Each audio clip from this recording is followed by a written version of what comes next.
พุทธองค์แล้วมองดูโลกอย่างน่าชื่นชมปล่อยอารมณ์ให้กับความฝัน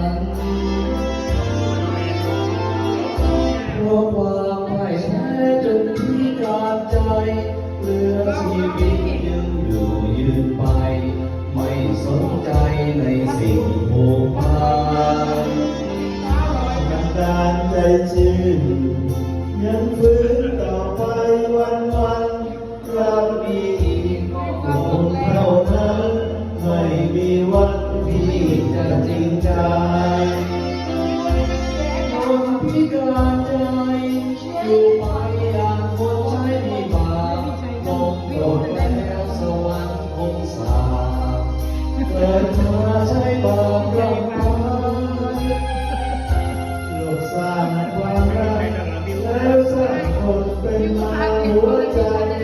สังคมเปลี่ยนหมุนเปลี่ยนไปบาปกับไว้ตามทาง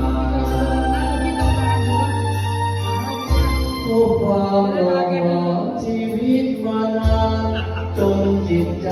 ฉันน่าชาชินอาจรู้ทินเหลืออยู่ลางลาบันดาลใจ